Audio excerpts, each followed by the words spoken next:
Hello friends, today we are going to solve the sum MCQ of cell chapter. So let's start the cell chapter MCQ. First is है plant cell differ from animal cell by. First option है presence of vacuoles, second presence of cell wall and chloroplast, absence of cell wall, absence of chloroplast. Plant cell ऐसी कौन सी चीज़ है जो plant cell और animal cell में अंतर बताता है? तो प्रेजेंस ऑफ वैक्यूल्स है या प्रेजेंस ऑफ सेल वॉल. देखो वैक्यूल्स जो होती है ना प्लांट सेल में ही पाया जाता है, एनिमल सेल में नहीं होती है. सेल वॉल और क्लोरोप्लास्ट ये भी प्लांट सेल में ही होता है. एब्सेंस ऑफ सेल वॉल और क्लोरोप्लास्ट एब्सेंस कहाँ होती है? एनिमल सेल में.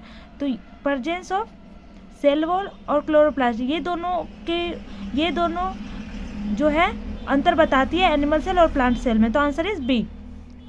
सेकेंड है जो सेल वॉल किसने डिस्कवर किया? सेल वॉल डिस्कवर्ड स्वान ने किया, ल्यूवेनहॉक ने, रॉबर्ट हुक ने या रॉबर्ट ब्राउन ने. देखो रॉबर्ट ब्राउन ने तो न्यूक्लियस की खोज की थी, ल्यूवेनहॉक ने फर्स्ट लाइव सेल देखा था, पहली बार इन्होंने सेल देखा था, और रॉबर्ट हुक जो है सेल की कोशिका की डिस्कवर्ड की. थर्ड है cell having membrane bound nucleus are known as. First prokaryotic cell, second eukaryotic, C mesophyll और बोथ ए एंड बी. तो इसका मैं बताती हूँ हिंदी क्या है कि cell having membrane bound nucleus are, cell के पास कोशिका झिल्ली हो, मतलब मेम्ब्रेन बाउंड हो, झिल्ली युक्त हो. न्यूक्लियस किस में पाया जाता है? झिल्ली युक्त न्यूक्लियस जो है यूकैरियोटिक में ही पाया जाता है. प्रोकैरियोटिक में तो झिल्ली युक्त कोई भी ऑर्गेनिज्म होता ही नहीं है, सिर्फ मेम्ब्रेन बाउंड जो होती है यूकैरियोटिक में होती है. फोर्थ में which of the following cell has a diameter of 7 micrometre. First है इरिथ्रोसाइट, सेकेंड मोनोसाइट, न्यूरॉन और ब्लड प्लेटलेट्स. देखो इरिथ्रोसाइट मतलब होती है आरबीसी, ठीक है. तो इरिथ्रोसाइट ही होगी. आंसर इज ए, जिसका आंसर है मतलब 7 माइक्रोमीटर होती है. ये नीट का क्वेश्चन है, ये कितने बार पूछा गया है. 5 है Theodor Schwann named the outer layer of the cell which is today known as. जो स्वान ने जो कोशिका की बाहरी लेयर के बारे में बताया उसको क्या कहते हैं? एनसीईआरटी की लाइन है tonoplast, cell membrane, basement membrane, biological membrane. देखो सेल मेम्ब्रेन के बारे में बोला था कि जो आउटर मेम्ब्रेन जो होती है कोई भी सेल की, उसको सेल मेम्ब्रेन बोलते हैं. Omni cellular e cellular is generalisation given by. Omni cellular e cellular जो है सेल थ्योरी में दिया गया है, और किसने दिया था? विर्चो ने दिया था, ठीक है. ओमनी सेलुलर ई सेलुलर, ये ओमनी सेलुलर ई सेलुलर जो होती है लैटिन लैंग्वेज है, लैटिन भाषा है. 7 है the main area of cellular activity is plant and animal cell. जो प्लांट और एनिमल की जो कोशिका होती है उसमें मेन सेलुलर एक्टिविटी कहाँ होती है? तो सेल मेम्ब्रेन में होती है, माइटोकॉन्ड्रिया में होती है, साइटोप्लाज्मा में होती है, राइबोसोम में होती है. साइटोप्लाज्मा में होती है. साइटोप्लाज्मा मतलब जीव द्रव्य, जीव द्रव्य में ही सेलुलर एक्टिविटी होती है प्लांट और एनिमल की. उसी में माइटोकॉन्ड्रिया होती है, उसी में एंडोप्लाज्मिक रेटिकुलम होती है, बहुत सारे वैक्यूल्स होती हैं, बहुत चीज़ पाई जाती है साइटोप्लाज्म में, उन्हीं में एक्टिविटी होती है. 8 नंबर है which of the following is present in both prokaryotic and eukaryotic. इनमें से कौन जो है प्रोकैरियोटिक में भी पाया जाता है और यूकैरियोटिक में? देखो लाइसोसोम जो होती है ना वो यूकैरियोटिक में ओनली पाई जाती है. वेसिकल्स भी यूकैरियोटिक में मिलता है, क्लोरोप्लास्ट भी यूकैरियोटिक में मिलता है. यूकैरियोटिक में भी किसमें? प्लांट सेल में मिलता है. प्लाज्मा मेम्ब्रेन जो होती है वो प्रोकैरियोटिक और यूकैरियोटिक दोनों में मिलती है. प्लाज्मा मेम्ब्रेन जो होती है प्रोकैरियोटिक में मेसोसोम के रूप में मिलती है, और यूकैरियोटिक में तो प्लाज्मा मेम्ब्रेन मिलते ही है. 9 नंबर है, आंसर डी हो जाएगा इसका 8 का. 9 नंबर है the cell discover in a thin section of कॉक of Robert Hooke. But actually Robert Hooke ने जो है एक कॉक जो होती है एक सेल होती है जो कि प्लांट में मिलती है, वो डिस्कवर किया था. तो वो कहाँ पाया जाता है एक्चुअल में? कहाँ होती है? तो वो सेल वॉल में होती है. सेलुलोज प्रोटोप्लाज्म न्यूक्लियाई में नहीं होती है, सेल वॉल में होती है. कॉक जो होती है प्लांट सेल में पाई जाती है, डिस्कवर किया था. 10 नंबर है who discovered the theory, who proposed the theory that cell arise from the pre existing cell. Mohl ने किया था, विर्चो ने किया था, हैकल, ब्राउन. तो ये जो है विर्चो ने किया था. ये जो फाइनल शेप थ्योरी जो होती है सेल थ्योरी जो है ये विर्चो ने दिया था, और इसी ने बताया कि जो सेल जो होती है प्री एग्जिस्टिंग सेल होती है, मतलब पहले से डिवाइड होती है. ये जो है विर्चो ने बताया. तो चलिए अब 11th नंबर क्वेश्चन पढ़ते हैं. कह रहे हैं सेल थ्योरी स्टेट दैट. ए में है ऑल सेल हैव न्यूक्लियस. जो सेल थ्योरी है इनमें से कौन जो है सेल थ्योरी को डिफाइन करता है। तो पहला है कि ऑल सेल हैव न्यूक्लियस, सभी कोशिकाओं के पास न्यूक्लियस होती है? नहीं, बिल्कुल नहीं, सभी कोशिका के पास न्यूक्लियस होती ही नहीं है, प्रोकैरियोटिक में नहीं होती है। Cell are functional structural unit of plant and animals, हाँ ये होती है, क्योंकि ये इसने जो है सेल थ्योरी में डिफाइन किया गया था। किसने दिया? स्वान और स्लेडन ने। बेस्ट सी और डी भी देख लेते हैं। ऑल सेल आर लिविंग, सभी कोशिका जीवित होती है? नहीं, बिल्कुल नहीं, सभी कोशिका जीवित नहीं होती है। Cell reproduce mitosis and meiosis, नहीं, माइटोसिस और मियोसिस तो बिल्कुल नहीं करती है, तो answer is B. An exception to cell theory, cell theory में क्या एक्सेप्शन था? एंजियोस्पर्म, ब्रायोफाइटा, इंसेक्ट या वायरस? तो सेल थ्योरी में वायरस जो था वो एक्सेप्शन था। 13 नंबर क्वेश्चन में है कि which of the following is the largest isolated single cell, इसमें कौन जो है लार्जेस्ट आइसोलेटेड सिंगल सेल है? ये आप एनसीईआरटी की लाइन में है।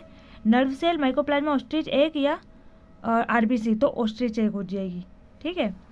14 नंबर है the simplest way to distinguish मतलब difference a prokaryotic from a eukaryotic cell is to check for, बोल रहा है कि सिंपल वे बता दो कि प्रोकैरियोट और यूकैरियोटिक को अलग कैसे कर सकते हैं। Simple way, plasma membrane, nucleus, DNA, protein. देखो प्लाज्मा मेम्ब्रेन प्रोकैरियोटिक में जो है मीजोसोम के रूप में पाया जाता है, और डीएनए तो मिलता है लेकिन स्यूडो मिलता है, लेकिन डीएनए मिलती है, प्रोटीन भी मिलता है, लेकिन न्यूक्लियस जो होती है वो प्रोकैरियोटिक में नहीं होती है, ठीक है। Answer is B.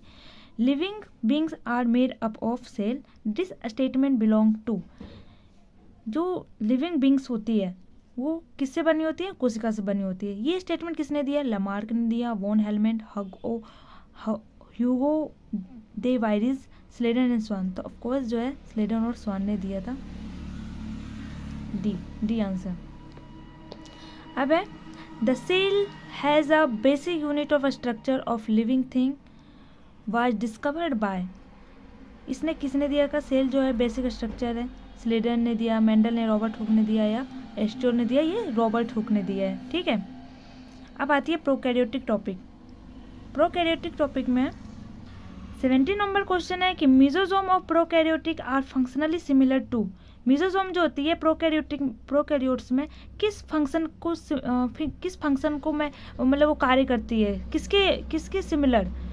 तो जो मीजोजोम जो होती है वो प्लाज्मा मेम्ब्रेन की होती है। प्लाज्मा मेम्ब्रेन क्या करता है? माइटोकॉन्ड्रिया, पावर हाउस बोलता है। प्रेक्सोजोम तो नहीं, लाइसोजोम भी नहीं, राइबोसोम नहीं, माइटोकॉन्ड्रिया। आंसर है सी।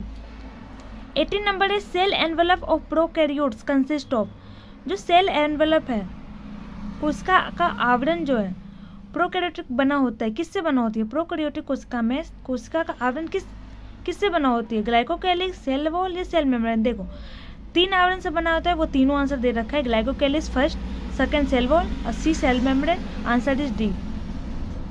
The genetic material of prokaryotic cell is called, जो जेनेटिक मटेरियल होती है प्रोकैरियोटिक में से क्या कहते हैं? तो उसको न्यूक्लियोइड कहते हैं। न्यूक्लियस और सेंट्रोसोम ये जो है यूकैरियोटिक में मिलती है। 20 नंबर है polysome have 2 component, one is ribosome while another is mRNA, ER और गोल्जी बॉडी या माइटोकॉन्ड्रिया। ये जो है यूकैरियोटिक में मिलती है। mRNA जो होती है वो प्रोकैरियोटिक में मिलती है, जो कि पॉलीजोम जो होती है mRNA से प्रोटीन बनती है, ठीक है। अब आते हैं क्वेश्चन नंबर 21। कह रहा है which of the following is not a function of mesosome, इनमें से कौन जो है जो मेसोजोम का फंक्शन नहीं है? मेसोजोम मतलब प्लाज्मा मेम्ब्रेन। प्लाज्मा मेम्ब्रेन क्या करता है? माइटोकॉन्ड्रिया ऑर्गेनेल बनाता है। माइटोकॉन्ड्रिया क्या करता है? Power house. ये जो बता रही मैं ये यूकैरियोटिक, लेकिन ये मेसोजोम जो होती है ये प्रोकैरियोटिक में काम करती है। तो इसका क्या रेस्पिरेशन करता है? हाँ, मेसोजोम रेस्पिरेशन भी करता है प्रोकैरियोटिक में। डीएनए रेप्लिकेशन करता है, हाँ, और एंजाइम भी बढ़ाता है, लेकिन रिप्रोडक्शन नहीं करता है। तो आंसर इज डी। 22 लार्जर सब unit of prokaryotic ribosome is 30S, 40S, 50S and 60S। 30S जो होती है स्मॉलर है, 50S जो होती है लार्जर होती है। तो आंसर है C. 23 which of the following structure is not found in prokaryotic cell, इनमें से कौन जो स्ट्रक्चर जो होती है नॉट फाउंड नहीं मिलती है प्रोकैरियोटिक कोशिका में? न्यूक्लियर एनवेलप, राइबोसोम, प्लाज्मा में मेसोजोम। देखो राइबोसोम भी मिलती है, प्लाज्मा मेम्ब्रेन और मेसोजोम दोनों एक ही है। आंसर हो जाएगी न्यूक्लियर एनवेलप, क्योंकि आवरण नाम की चीज़ कुछ होती नहीं है, मेम्ब्रेन बाउंड कुछ मिलती ही नहीं है प्रोकैरियोटिक में। 24 हो जाएगी। Gas vacuoles are found in, gas vacuoles कहाँ पाई जाती है? तो blue green algae photosynthetic bacteria, purple and green photosynthetic bacteria, C both A and B, all bacteria. देखो इसमें जो होगी ना, बैक्टीरिया सभी बैक्टीरिया में गैस वैक्यूल्स नहीं होती है, ब्लू ग्रीन और पर्पल में होती है, तो आंसर इज सी हो जाएगी। अब है 25 में, muramic acid is present in cell wall of, muramic acid किस में होती है? Bacteria, blue green algae, green algae, yeast all fungi, देखो बैक्टीरिया में होती है, तो answer is A. Prokaryotic cell does not have, prokaryotic कोशिका के पास क्या चीज़ नहीं होती है? फर्स्ट है nucleus, membrane bound organelles, centrioles, all of the. देखो न्यूक्लियस भी नहीं होती है, न्यूक्लियस सिर्फ क्या होती है? न्यूक्लियोइड होती है, ठीक है, न्यूक्लियस नहीं होती है। मेम्ब्रेन बाउंड भी नहीं होती है, सेंट्रियोल तो बिल्कुल नहीं होती है, तो आंसर इज डी, 26 का डी हो जाएगा। 27 है, सेवरल राइबोसोम में attach to single mRNA and form a chain, polysome, polyribosome, phagosome, both and B. देखो जो mRNA जो बनता है, राइबोसोम जो होती है mRNA की सिंगल जो उसकी ऐसे बनते हैं, मैं बताती हूँ, एक मिनट।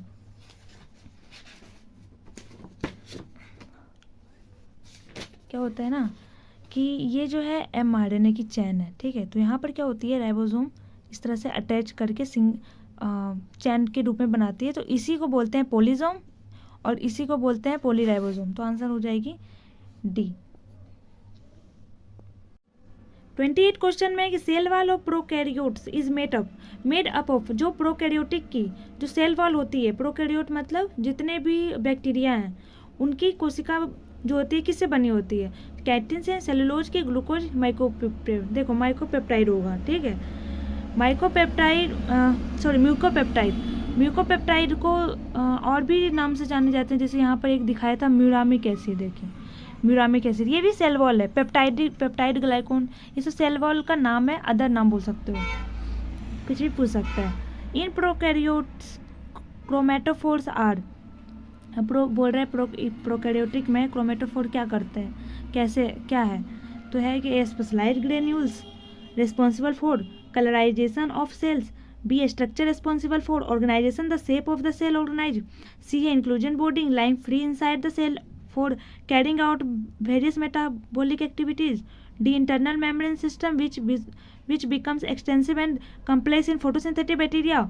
देखो डी होगा, उसका रीजन मैं बताती हूँ, internal membrane system becomes extensive complex in photosynthetic bacteria. जो क्रोमेटोफोर होती है ये साइटोप्लाज्मा मान के चलिए इसके अंदर है, तो क्रोमेटोफोर क्या होती है ना कि इस तरह से बनती है, एक्सटेंसिव हो जाती है अंदर ही, एक्सटेंसिव मतलब विस्तृत होना, तो क्रोमेटोफोर जो होती है फोटोसिंथेटिक बैक्टीरिया में होती है, आंसर इज डी। अब है 30 नंबर क्वेश्चन है कि the genetic material in prokaryotes is, genetic material क्या होती है? देखो फर्स्ट बेसिकली नेकेड, बी है associated with histone, C enveloped by a nuclear membrane, D do not contain genetic material. पहली बात यह है कि प्रोकैरियोटिक में जो जेनेटिक मटेरियल पूछे या कोई भी ऑर्गेनेल के बारे में पूछे तो वो बेसिकली नेक्ड ही होती है, मेम्ब्रेन बाउंड ऑर्गेनेल कुछ मिलता ही नहीं है, तो ये नॉन हिस्टोन प्रोटीन होती है ना कि हिस्टोन। एनवेलप्ड न्यूक्लियर मेम्ब्रेन तो बिल्कुल नहीं होती है, और जेनेटिक मटेरियल बनती है नहीं, तो आंसर इज ए। 31 क्वेश्चन में है कि इन प्रोकैरियोटिक सेल, प्रोकैरियोटिक कोशिका में envelope genetic material is present, first ribosome are absent, C organised is nucleus is absent. इसमें कौन बोला कि करेक्ट ऑप्शन है? प्रोकैरियोटिक सेल में जेनेटिक मटेरियल जो होती है एनवेलप्ड नहीं होती है, एनवेलप्ड मतलब आवरण, मेम्ब्रेन बाउंड ऑर्गेनेल युक्ति है ही नहीं, झिल्ली युक्त कुछ मिलती ही नहीं है प्रोकैरियोटिक में, राइबोसोम मिलती है, ऑर्गेनाइज्ड न्यूक्लियस इज एब्सेंट, हाँ ये होती है, C answer is C, only C हो जाएगा। Correct sequence of layers of bacteria cell envelope is, cell membrane से glycocalyx cell wall, glycocalyx cell wall, and देखो जब बैक्टीरियल सेल के बारे में बात करेगा तो मतलब बैक्टीरियल सेल मतलब प्रोकैरियोटिक सेल, क्योंकि प्रोकैरियोटिक सेल में मोस्टली बैक्टीरिया के बारे में बताया गया है, तो ग्लाइकोकेलिक्स आती है, फिर सेल वॉल आती है, फिर सेल मेम्ब्रेन, ये तो नहीं होने वाली है। अब है 33 में, the longest portion of the bacterial flagellum that extend from the cell surface to the outside is called filament, basal body shaft नहीं, फिलामेंट होती है सबसे लार्जेस्ट पोर्शन। 34 है gas vacuoles are not reported in. Gas vacuoles क्या होती है, buoyancy दिखाती है, फूल जाना, पानी को ऑब्जर्व करती है गैस वैक्यूल्स बैक्टीरिया में। Cyanobacteria, purple green, amoeba, prokaryotes में कौन जो है गैस वैक्यूल्स नहीं होता है, तो अमीबा के पास नहीं होती, साइनोबैक्टीरिया ये सब एल्गी में वगैरह में पाई जाती है, शैवाल में। अब है 35 question, which layer of the cell envelope determines the shape of the cell and provides a strong structural support to prevent the bacterium from bursting or collapsing। ये पूरी एनसीईआरटी की लाइन है, फिर से पढ़िए। which layer of the cell envelope determines the shape of the cell and provide a strong structural support to prevent the bacterium from bursting or collapsing। ये cell wall होती है, सेल वॉल ही बचाती है फटने और गिरने में बैक्टीरिया को। ग्लाइकोकेली सेल मेम्ब्रेन कैप्सूल बिल्कुल भी नहीं होने वाली है। अब है 36 में है कि prokaryotic ribosome are. Prokaryotic ribosome होती है 50S, 60S, 80S, 70S होती है, ठीक है। ये पूरा एनसीईआरटी में दे रखा है। 37 mesosome are the infolding of cell membrane, they help in cell wall formation, DNA replication and respiration. जो सेल मेम्ब्रेन जो इनफोल्डिंग होती है, मतलब मैं बताती हूँ कि जैसे ये था, तो इस तरह से क्या होती है, ये सेल वॉल है, ठीक है, और प्लाज्मा मेम्ब्रेन जो होती है क्या होती है ना कि ये ऐसा होती है और इस तरह से इनफोल्ड हो जाती है, जिसको इन्वेजिनेशन बोलते हैं। तो इसको जो बोलते हैं मेसोसोम बोलते हैं। तो बोल रहे हैं कि mesosome are the infolding of cell membrane, they help, क्या करता है, help in cell wall formation, DNA replication and respiration. B increase the surface area of plasma membrane. C are present in both prokaryotic and eukaryotic cell. Correct the option. देखो cell wall format को तो करता है, DNA replication भी करता है, respiration भी करते हैं, हाँ सरफेस एरिया को भी बढ़ाता है। प्रोकैरियोटिक और यूकैरियोटिक नहीं, प्रोकैरियोटिक यूकैरियोटिक में नहीं होता, क्योंकि यूकैरियोटिक में प्लाज्मा मेम्ब्रेन आ जाती है और उसका काम रहता है पावर हाउस, मतलब एनर्जी देना। लेकिन यहाँ मेसोसोम जो होती है, मेसोसोम इतना सारा काम कर रहा है, सेल वॉल भी कर रहा है, डीएनए रेप्लिकेशन भी कर रहा है और सेल को डिवाइड भी करता है, सरफेस एरिया को भी बढ़ा रहा है। तो आंसर हो जाएगी सी, ए और